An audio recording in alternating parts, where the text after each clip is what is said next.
Welcome to The Explainer. Today, we're diving into something that, well, impacts literally every single one of us. Navigating government services. We've all been there, right? Banging our heads against the wall because of endless bureaucratic red tape and those completely unexplained delays. But imagine if you had a literal civic tool belt, a set of actionable, empowering tools to just slice right through that tape. That's exactly what we're looking at today. We're going to break down the specific policies that put the power right back where it belongs, in your hands. Okay, let's dive into this. Here's our roadmap for today. We'll start with power to the people, then look at RTI, the magnifying glass, followed by the Citizens Charter, the rulebook, and ORTPS, the stopwatch. Then we'll assemble your governance tool belt and wrap up with overcoming challenges. Let's get to it. Section 1. Power to the people and shifting the governance paradigm. So before we jump into the specific tools, we really need to understand the massive shift in how government administration is actually supposed to work. In the past, traditional bureaucracy was kind of a nightmare, right? Secretive, super rigid, totally obsessed with rules over results, where citizens were honestly just treated like numbers in a file. But the modern paradigm, it's all about citizen-centric governance. It's designed to be transparent, incredibly responsive, accessible, and, believe it or not, friendly. It literally makes public officials answerable directly to you, the people, making it the ultimate antidote to corruption. Now, this shift certainly didn't happen overnight. The global momentum for holding governments accountable has been building for decades. You can trace this back to 1991 in the UK with the very first Citizens Charter. India then picked up on this momentum, adopting the initiative in 1997, and that paved the way for some massive, game-changing legal reforms, specifically the Right to Information Act in 2005, and later on, state-level guarantees like the Odisha Right to Public Services Act, or ORTPS for short, in 2012. Moving on to Section 2, RTI, the magnifying glass, bringing transparency to light. The Right to Information Act operates on one beautifully simple principle. Government data belongs to you. It's your info. And a truly crucial feature of this is proactive disclosure. Basically, the government shouldn't just sit on their hands and wait for you to ask. Under the law, departments are required to voluntarily share vital information, like their budgets and decision-making processes, right out in the open, usually online. This active sharing makes keeping tabs on the government way more efficient. And honestly, it reduces the need for you to go through the hassle of filing an RTI application in the first place. But when you do need to ask a specific question, the law has your back with some incredibly strict timelines. The magic number here is 30. The moment you submit an RTI application, those designated public information officers have exactly 30 days to give you an answer. Full stop. It's an absolute game changer because it means officials simply cannot ignore your requests anymore. The clock is ticking from day one. However, the system recognizes that some situations are, well, a matter of extreme urgency. If the information you're asking for directly concerns the life or liberty of a person, that 30-day window, completely thrown out the window. In those high-stakes life or death scenarios, the government is legally mandated to respond within a blistering 48 hours. I mean, wow, right? It really highlights just how powerful the RTI Act is when it comes to protecting fundamental human rights. Now, of course, while total transparency is the ultimate goal, there has to be some balance, right? You can't just ask for nuclear launch codes. The RTI Act has very specific, tightly structured exemptions. You aren't going to get access to information that jeopardizes national security or military intelligence, unfinalized cabinet papers, personal privacy of others, or corporate trade secrets.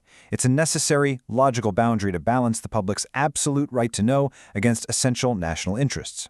Section 3, Citizens Charter, the rulebook, defining your rights. Now, what's really interesting about this next tool is how it frames the relationship. If RTI is your magnifying glass, the Citizens Charter is the ultimate promise. It's basically a friendly rulebook that explicitly defines the exact standards of service you, as a citizen, deserve. It's built on 6 core principles. 1. Demanding high-quality service. 2. Providing you with choices. 3. Setting precise, measurable delivery standards. 4. Ensuring excellent value for public resources. 5. Absolute accountability. And 6. Total transparency. The whole point here is to completely transform the administration into a service-oriented body and build massive public trust. But let's keep it real for a second. The Citizens Charter is fundamentally a public promise, and unfortunately it often lacks actual legal teeth.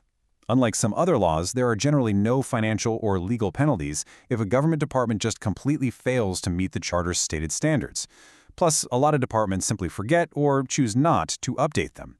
So the reality is, this system heavily relies on the sheer goodwill and dedication of the officials themselves, which, as we know, can be a mixed bag.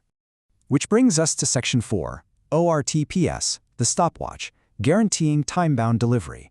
So, how do we give those empty promises some real, hard-hitting legal force? Well, in 2012, Odisha enacted the Right to Public Services Act, or ROTPS, specifically to crush bureaucratic delays. This covers the everyday essentials that actually impact your daily life. Do you need a caste certificate to apply for a scholarship? Trying to update your land records? Or maybe applying for a trade license to start a business? By bringing all these municipal and revenue services under ROTPS, the government is actively slashing those unnecessary, frustrating, pull-your-hair-out office visits. And the best part? A lot of these services are completely online now. But here is the absolute kicker: how ROTPS actually enforces this time-bound delivery. It functions as a literal stopwatch. Every single notified service has a very specific time limit attached to it, and if that stopwatch runs out and your service is delayed without a valid reason, you can file an appeal, and the responsible officials face direct financial penalties that are actually deducted right out of their own personal pockets. I know, right? Talk about a massive, immediate incentive for government offices to get their act together and be highly efficient. Section 5, the governance tool belt, putting it all together. Let's step back and see how this all builds together. We've just looked at 3 totally distinct policy frameworks, but to truly empower ourselves as citizens, we have to see how they interact as a holistic system. Look at this matrix. The RTI Act is your tool to access information. It empowers you to question the government. The Citizens Charter sets the service standards. It clearly informs you of your rights. And ORTPS acts as the time-bound guarantee. It actively penalizes delays. When you combine them, the magnifying glass, the rulebook, and the stopwatch, they form a completely comprehensive, unbreakable framework for citizen-friendly governance. It's the ultimate tool belt. Moving to Section 6, overcoming implementation challenges, the roadblocks. Now, of course, having these shiny tools on paper is really only half the battle. They are ultimately only as sharp as the people actually using them, and there are some serious roadblocks in the real world. The biggest one, a massive lack of public awareness. Millions of people literally have no idea they even possess these rights. Then you've got the digital divide. As services move online, digital illiteracy in rural areas becomes a huge barrier to access. Add in some old-school administrative resistance and a chronic shortage of trained personnel, and you inevitably end up with backlogs.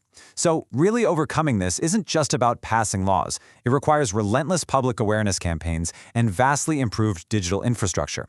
And all of this brings us to a much larger, frankly vital question. Is true democracy achieved merely through elections?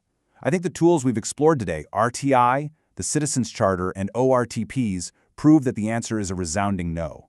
Dropping a ballot in a box every few years just isn't enough. True democracy requires everyday, accountable institutions that respect your rights and deliver services efficiently long after the votes are counted. Thank you so much for joining us on this explainer. Remember, these tools belong to you, so go out there and don't be afraid to use them.